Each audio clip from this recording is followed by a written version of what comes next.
Hello बच्चों, आइए इस प्रश्न को देखते हैं। प्रोटीन संश्लेषण के लिए कौन सा कथन गलत है? ए, डीएनए अणु के कुंडलन के बाद एक स्ट्रैंड एमआरएनए निर्माण के लिए टेम्पलेट के रूप में कार्य करता है। बी, डीएनए पॉलीमरेज एंजाइम की उपस्थिति में ट्रिपलेट कोड के आधार पर एमआरएनए का निर्माण होता है। सी, एमआरएनए केंद्रक से निकलकर साइटोप्लाज्म में पहुंच जाता है तथा 30S राइबोसोम उपइकाई के साथ जुड़ जाता है। डी, टीआरएनए के द्वारा अमीनो अम्ल का स्थानांतरण इंट्रासेल्यूलर अमीनो अम्ल फूल के में सक्रिय राइबोसोम पर होता है। तो यहाँ पर हमें बताना है कि जो प्रोटीन संश्लेषण की जो प्रक्रिया है उसमें यहाँ पर कौन सा कथन गलत है। तो प्रश्न को देखते हुए यहाँ पर हमारी मुख्य अवधारणा अवधारणा होगी कि प्रोटीन संश्लेषण संश्लेषण की प्रक्रिया प्रक्रिया क्या है क्या है। तो जो प्रोटीन संश्लेषण की प्रक्रिया है वह क्या होती है? तो इस प्रोटीन संश्लेषण की जो प्रक्रिया होती है इस प्रक्रिया को अनुवादन अनुवादन के नाम से भी जाना जाता है। यहाँ पर जो प्रोटीन संश्लेषण की प्रक्रिया प्रारंभ होती है तो यहाँ पर जो डीएनए होता है इस डीएनए के द्वारा एमआरएनए का निर्माण किया जाता है तथा ये जो एमआरएनए होता है यह एमआरएनए ही प्रोटीन का निर्माण करता है। तथा यहाँ पर जो ये डीएनए होता है इस डीएनए से जो एमआरएनए के बनने की जो प्रक्रिया होती है यह प्रक्रिया ट्रांसक्रिप्शन होती है तथा जो एमआरएनए से प्रोटीन के बनने की जो प्रक्रिया होती है इसे ट्रांसलेशन के नाम से जाना जाता है। यहाँ पर जो एमआरएनए से जो प्रोटीन बनता है यह जो प्रक्रिया होती है यह प्रक्रिया कोशिका द्रव्य में संपन्न होती है तथा यहाँ पर जो ये एमआरएनए होता है इस एमआरएनए का निर्माण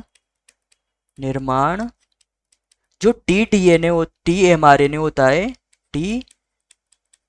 होता है इस टीआरएनए के द्वारा इसका निर्माण होता है तथा यह जो टीआरएनए व एमआरएनए के निर्माण के लिए जो राइबोसोम होता है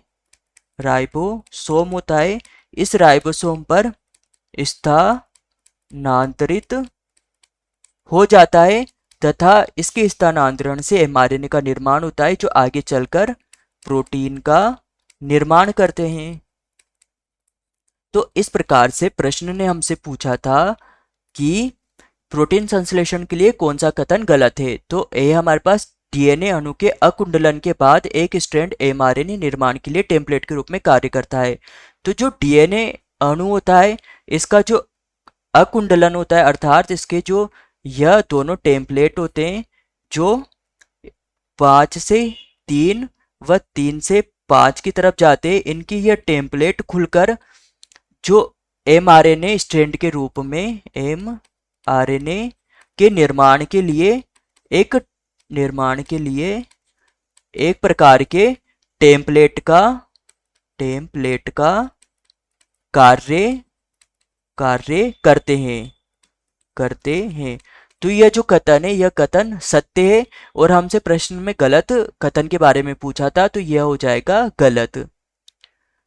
वहीं बी हमारे पास डीएनए पॉलीमरेज एंजाइम की उपस्थिति में ट्रिपलेट कोड के आधार पर एमआरएनए का निर्माण होता है, जबकि यहाँ पर जो आरएनए जो पॉलीमरेज होता है वो एंजाइम की उपस्थिति में ट्रिपलेट कोड के आधार पर एमआरएनए का निर्माण होता है।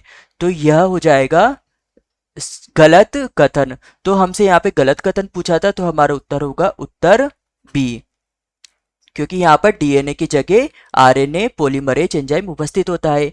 वहीं सी है हमारे पास एमआरएनए केंद्रक से निकलकर साइटोप्लाज्म में पहुंच जाता है अर्थात यह कोशिका द्रव्य में पहुंच जाता है। तो यह हो जाएगा सही तथा इसके बाद यह 30S राइबोसोमल इकाई उप इकाई के साथ जुड़ जाता है तो यह भी हो जाएगा सही। तो यह हो जाएगा गलत, तो सी भी हो जाएगा यहाँ पर गलत। टीआरएनए के द्वारा अमीनो अम्लों के स्थानांतरण इंट्रासेलुलर अमीनो अम्ल पुल से सक्रिय राइबोसोम पर होता है। तो यहाँ पर जो टीआरएनए यह एमआरएनए को राइबोसोम पर स्थानांतरित कर देते हैं, जो भी हो जाएगा सही। तो यह भी हो जाएगा यहाँ पर गलत।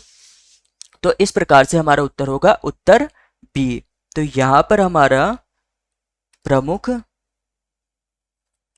प्रमुख सिद्धांत सिद्धांत होगा कि डीएनए